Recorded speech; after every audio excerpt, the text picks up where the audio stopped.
আসসালামাইকুম সবাইকে বিসিএস ফাউন্ডার্সের পক্ষ থেকে শুভেচ্ছা। আজকে হচ্ছে বুধবার 5 নভেম্বর 2025। আমরা পড়ছি প্রথম আলো।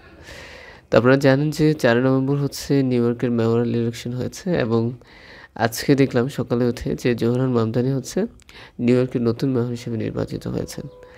তো যদি প্রশ্ন আসতে পারে যে নিউ ইয়র্কের নতুন মেয়রকে, তাহলে নাম হবে জোহরান মামদানি, ঠিক আছে। তারপর হচ্ছে আমরা জানি যে আমাদের ত্রয়োদশ সংসদের নির্বাচন হচ্ছে আসন্ন। এই নির্বাচনে বিএনপির মনোনয়নে ভারসাম্য রক্ষার চেষ্টা এবং বিতর্ক আছে। তো বিএনপি হচ্ছে 237টি আসনে হচ্ছে প্রার্থী দিয়েছে। তারপর হচ্ছে দেখা যাচ্ছে তারা আবার কিছু প্রার্থিতা স্থগিত করেছে। সরকারের আস্থা ও সক্ষমতার ঘাটতিকে অতিক্রম করতে হবে, এটি বলেছেন জিল্লুর রহমান, যিনি সাবেক তত্ত্বাবধায়ক সরকারের উপদেষ্টা। জাতীয় নির্বাচন জুলাই সনদ বাস্তবায়নের উপায়সহ নানা বিষয়ে কথা বলেছেন প্রথম আলোর সঙ্গে। একটু দেখি যে বিএনপি মনোনয়ন তালিকায় নেতাদের 19 ছেলে এবং হচ্ছে 5 মেয়েকে রাখা হয়েছে। তো গতকালকে একটা সম্পাদকীয় পাতা পড়েছে যে গণতান্ত্রিক ধারায় এভাবে পরিবারতান্ত্রিক রাজনীতিটা আসলে অনেক বেমানান এবং এটি আমাদের জনকল্যাণমুখী রাজনীতিকে নানাভাবে প্রভাবিত করে। তো এই বিষয়টা হচ্ছে এখন এখন হচ্ছে এই বিষয়টা এখন নজরে আসবে, কেননা মানুষ হচ্ছে এখন ব্যক্তিকেন্দ্রিক হচ্ছে ঝুঁকছে, যে পরিবার কেন্দ্রিক যে রাজনীতি চলে আসছে সেটা এখন আর হচ্ছে মানুষ গ্রহণ করে না। আসন সমঝোতা নিয়ে বিএনপির দিকে যুক্ত হচ্ছে ন্যাশনাল সিটিজেন পার্টি, বলছে যে তারা 20টি আসনে সমঝোতার চেষ্টা করছে। আচ্ছা, একটা বিষয় একটু বলে রাখি, সেটা হচ্ছে গতকালকে একটা বিষয়ে কথা বলেছিলাম যে ব্রিটিশদের বিরুদ্ধে বাঙালির প্রথম বিদ্রোহ ছিল ফকির সন্ন্যাসী বিদ্রোহ।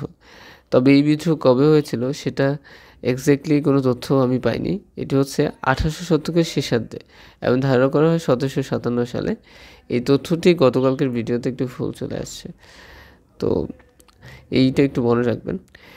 আচ্ছা, এখানে আরও কিছু প্রশ্ন রেখেছি, সেটা হচ্ছে 2025-26 অর্থ বছরে অক্টোবরে দেশ থেকে কত মূল্যের পণ্য রপ্তানি হয়েছে? এটি হচ্ছে $382.39 লাখ। এই তথ্যটি মনে রাখতে পারেন। এবং হচ্ছে 2025-26 অর্থ বছরের প্রথম 4 মাসে আমাদের দেশে রেমিটেন্স এসেছে $10.14 বিলিয়ন। রিসেন্টলি বিশ্বের প্রভাবশালী মুসলিম ব্যক্তির তালিকা প্রকাশিত হয়েছে, যাতে প্রথমে আছে কাতারের আমির Sheikh Tamim bin Hamad Al Thani এবং আমাদের ডক্টর মোহাম্মদ ইউনূসের অবস্থান হচ্ছে 50তম। মাউন্ট এভারেস্টের প্রাচীন তিব্বতী নাম হচ্ছে Chomolungma, mother goddess of the world, এবং এটি এশিয়ার সবচেয়ে উঁচু চূড়া হিসেবে হচ্ছে আমরা এটাকে জানি। সর্বশেষ মাউন্ট এভারেস্ট জয় করছে কে? একটু কমেন্ট সেকশনে জানান, ঠিক আছে। আচ্ছা, এখানে আরও কিছু প্রশ্ন এসেছে। তার মধ্যে প্রথম প্রশ্নটি হচ্ছে বাংলাদেশের পণ্য রপ্তানিতে শীর্ষ প্রতিষ্ঠান কোনটি? এটি হচ্ছে ইয়াং ওয়ান কর্পোরেশন। এবং 2024-25 অর্থ বছরে দেশে থেকে মোট কী পরিমাণ পণ্য রপ্তানি হয়েছে? এ সম্ভবত হচ্ছে $46.57 বিলিয়ন।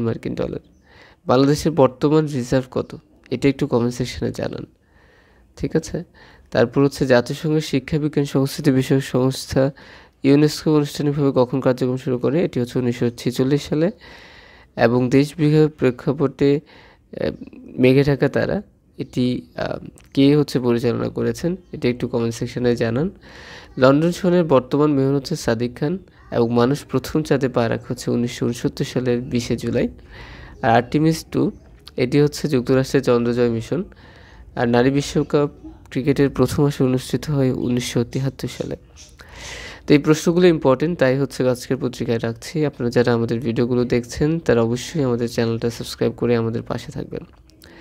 একটা অভিমত বিশ্লেষণ কলাম এসেছে, নির্বাচনে কৃত্রিম বুদ্ধিমত্তার ব্যবহার নিয়ে আশঙ্কা প্রকাশ করেছে। তো আমরা জানি যে কৃত্রিম বুদ্ধিমত্তাকে একদিকে যেমন গণতন্ত্র উন্নয়ন সহায়ক হিসেবে দেখা হয়, তেমনি এটি নির্বাচনের স্বচ্ছতা ও গণতান্ত্রিক নিয়মকানুনের জন্য হুমকি হতে পারে। বাংলাদেশে এর আগে যেহেতু নির্বাচনে এআই এর ব্যবহার খুব একটা দেখা যায়নি, নির্বাচন সংশ্লিষ্ট ব্যক্তিরা এআই এর ব্যবহার নিয়ে তেমন দক্ষতা গড়ে ওঠেনি, কাজেই নির্বাচনে এর অপব্যবহারের সুযোগ রয়েছে। তো একটু বলে রাখি, এখানে কিছু বিষয় স্পেশালি কোট করা হয়েছে যে কৃত্রিম বুদ্ধিমত্তাকে অস্ত্র হিসেবে ব্যবহার করা যায়। এআই দিয়ে খুব সহজে বড় পরিসরে ভুল তথ্য ছড়ানো যায়, জনমতকে প্রভাবিত করা যায়। আর জেনারেটিভ এআই দিয়ে হচ্ছে ডিপ ফেক কিছু ইনফো হচ্ছে বাস্তবসম্মত ছবি তৈরি করা যায়, যাকে আসল কন্টেন্ট থেকে আলাদা করা প্রায় অসম্ভব। কিন্তু এআই চালিত সেন্টিমেন্ট অ্যানালিসিস ভোটারদের মন মেজাজ বোঝার জন্য একটি গুরুত্বপূর্ণ হাতিয়ার হয়ে উঠেছে। তো এর ভালো কিছু দিক বলেছেন, যেটা হচ্ছে এআই রাজনীতিদের ক্ষমতায়ন করতে পারে।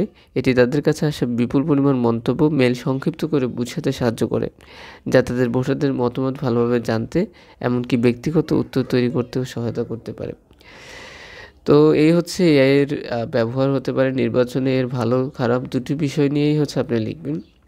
তারপর হচ্ছে আপনার হচ্ছে এআইয়ের সাথে তাল মিলিয়ে চলতে হবে, এরকম একটা বিষয় হচ্ছে আপনাকে এসেতে হচ্ছে অ্যাড করতে হবে, হলে আপনার লেখাটা ভালো হবে। তারপর আপনারা দেখছেন আমরা পড়ছি প্রথম আলো।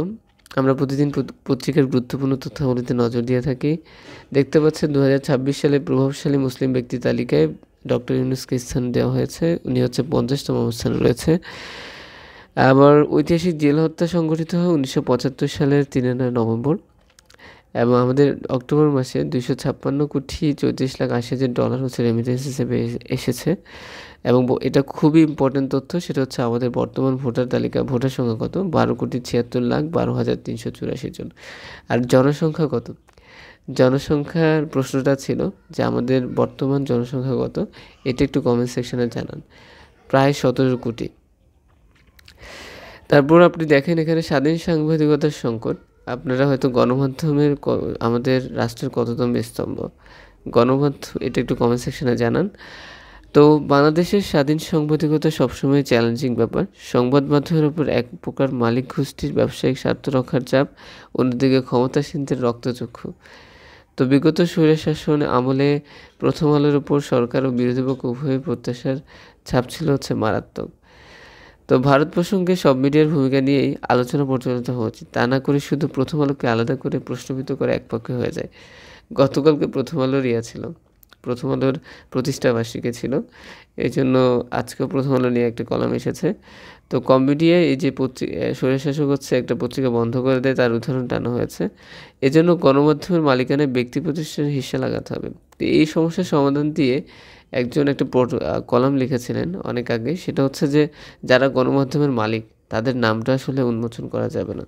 পৃথিবীর যত বড় বড় গণমাধ্যমের মালিক রয়েছেন তাদের কিন্তু কেউই চিনে না আমরা, যেমন আল জাজিরা। তো এই জিনিসটা হিডেন থাকলে হয়তো ওই প্রভাবটা কিছুটা হলেও কমতো। যদিও বাংলাদেশে এই বিষয়টা আসলে এভাবে কাজ করবে কিনা তা ধারণা করা আসলে মুশকিল। তো নদী সুরক্ষার কাজ যদি এখনই শুরু না করা যায়, তাহলে যতদিন যাবে ততই নদীগুলো আরও হচ্ছে মুমূর্ষু হবে। তখন নদীগুলোকে বাঁচিয়ে তোলা কঠিন হবে। বাংলাদেশের সবচেয়ে বড় নদী কোনটি, এটা একটু বলেন আমাদের কমেন্ট সেকশনে। আচ্ছা, এখানে আর একটা কলাম আছে, সেটা হচ্ছে সোনার দামের উলফলন নিয়ে আমাদের কি জানিয়ে দিচ্ছে। তো দেখা যাচ্ছে স্বর্ণের দাম বাড়ছে কমছে, এবং এটা খুবই হচ্ছে উদ্বেগের সৃষ্টি করছে। তো এটা জিম নীল মনে করছে এটা কেবল সাময়িক একটা বিরতি, এরপর এই দাম হচ্ছে আরও এক ধাক্কায় উঠতে পারে। জটিল পরিবর্তনের ভেতর দিয়ে যাচ্ছে, যার প্রতিফলন স্বাভাবিকভাবেই পড়ছে হচ্ছে স্বর্ণের দামে। পৃথিবীর অর্থনীতি কিন্তু একটা জটিল টার্নওভার নিচ্ছে, যে আমাদের যে যুক্তরাষ্ট্রের ডলারের দাম হচ্ছে কমতে পারে বলে আশঙ্কা করা যাচ্ছে। তো এই কলামে একটা বিষয় গুরুত্ব দেওয়া হয়েছে যে যুক্তরাষ্ট্রের ফেডারেল রিজার্ভ সুদ হার কমায়, কিন্তু মূল্যস্ফীতির প্রত্যাশা খুব একটা কমে না। তখন ডলার হচ্ছে দুর্বল হয়, এবং ডলার যখন দুর্বল হয় তখন সুদ হার বাড়লে ডলার শক্তিশালী হয়। আর এই নিয়মে সোনার ক্ষেত্রেও হচ্ছে দেখা যায়। তো G7 দেশগুলো বাস্তব সুদের হার যখন একসঙ্গে কমে তখন হচ্ছে সোনার দাম বাড়ে। এখানে একটা যুক্তি স্থাপন করা হয়েছে, এবং এটি কি সত্য কিনা সেটা কিন্তু এখনও, এবং এটি কি সামঞ্জস্যপূর্ণ কিনা এই বিষয়ে আসলে ক্লিয়ার কাট কিছু বলা হয়নি। তো এই কনসেপ্টটা আপনি রাখতে পারেন যে স্বর্ণের দাম কীভাবে কমে বাড়ে, যে G7 দেশগুলোর বাস্তব সুদের হার যখন একসঙ্গে কমে তখন হচ্ছে সোনার দাম বাড়ে। এই বিষয়টা ভালোভাবে উপস্থাপন করতে পারেন। আচ্ছা, সরকারকে আস্থা ও সক্ষমতার ঘাটতি অতিক্রম করতে হবে, খুবই সুন্দর একটা কলাম, পড়তে পারেন। তবে এটা আসলে বিসিএসের জন্য আমার কাছে খুব একটা গুরুত্বপূর্ণ মনে হয়নি। রিটেনের জন্য আপনি এটা নিজের ভাষায় লিখতে পারবেন। যুক্তরাষ্ট্র থেকে 1 বিলিয়নের সয়াবিন আনা হবে। এই সয়াবিনটা সবচেয়ে বেশি হচ্ছে আমদানি করা হয় হচ্ছে আপনার ব্রাজিল এবং হচ্ছে আর্জেন্টিনা থেকে। ঠিক আছে, এটা একটু গুরুত্বপূর্ণ তথ্য মনে রাখবেন। ব্রাজিল এবং হচ্ছে আর্জেন্টিনা থেকেই আমাদের দেশ হচ্ছে বেশি পরিমাণ সয়াবিন আমদানি করে থাকে। এই ব্রাজিল এবং আর্জেন্টিনা থেকে যে সয়াবিন আনা হয় এগুলো হচ্ছে তারপর দেখেন আমরা পড়ছি প্রথম আলো। এখানে গুরুত্বপূর্ণ তথ্য বলে নিয়ে আসার চেষ্টা করেছি। আল খামেনি বলেছে ইসরায়েলকে সমর্থন দিলে যুক্তরাষ্ট্রের সঙ্গে সম্পর্ক সম্ভব নয় এবং তিনি হচ্ছে 1989 সালে ইরানের হচ্ছে ক্ষমতায় হচ্ছে বসে।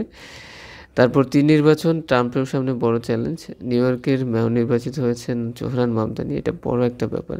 আর মেয়রাল ইলেকশন হচ্ছে ৪ নভেম্বর, অলরেডি বলেছি।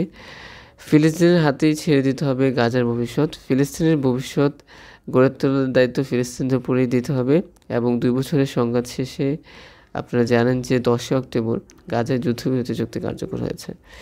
তো এই তথ্যটা মনে রাখতে হবে যে ১০ অক্টোবর গাজায় হচ্ছে যুদ্ধবিরতি চুক্তি স্বাক্ষরিত হয়েছে। এখানে একটা বিষয় আছে, সেটা হচ্ছে যুক্তরাষ্ট্রের সাবেক ভাইস প্রেসিডেন্ট চেনি মারা গেছে। তো আপনারা একটু বলেন তো বর্তমান যুক্তরাষ্ট্রের ভাইস প্রেসিডেন্ট হচ্ছে কে? একটু কমেন্ট সেকশনে জানান।